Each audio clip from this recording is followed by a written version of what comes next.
In 2001, one of the most powerful companies in the world collapsed almost instantly.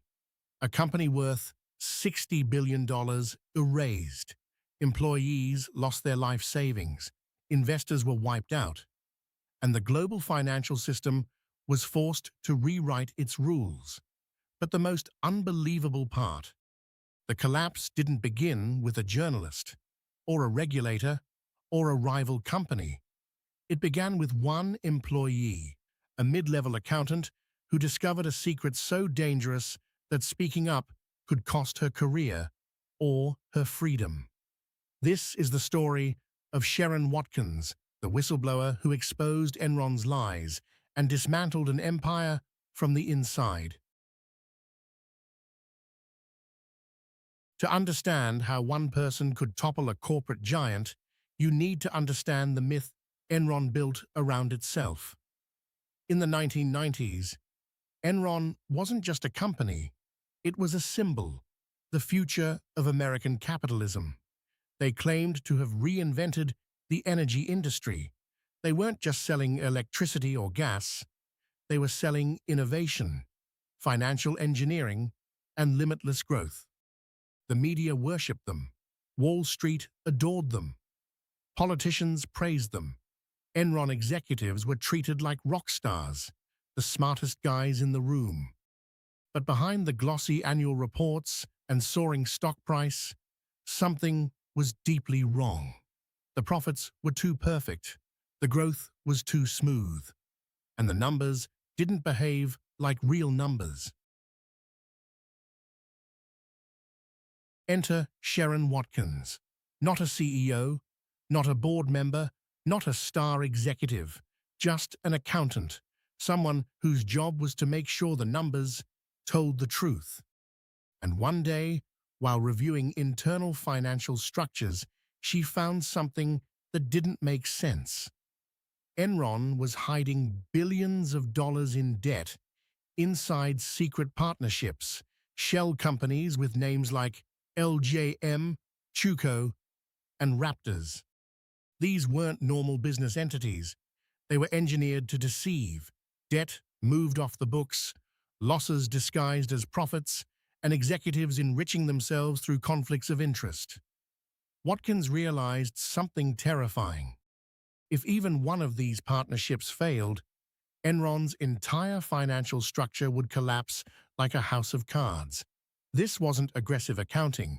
This was fraud, on a scale that could destroy the company, and she was one of the only people who knew. Watkins faced a choice that would define her life: stay silent, like so many others, or speak up, knowing it could end her career, her reputation, and possibly expose her to retaliation. She chose the truth. She wrote a memo to Enron's CEO, Kenneth Lay, a memo that would later become one of the most famous whistleblower documents in history. In it, she warned, "I am incredibly nervous that we will implode in a wave of accounting scandals." She laid out the hidden debt, the conflicts of interest, the risk of total collapse. She believed the company could still be saved if the leadership acted. But instead of confronting the fraud, Enron's executives tried to contain it. Lawyers were brought in, documents were reviewed, and the priority became protecting the company, not fixing it. But the truth was too big to bury. In late 2001, the truth finally broke through. Analysts began asking questions. Journalists dug deeper. The partnerships were exposed. The hidden debt was revealed.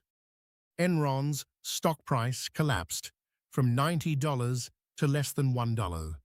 Employees watched their retirement accounts evaporate. Investors panicked. Banks pulled out.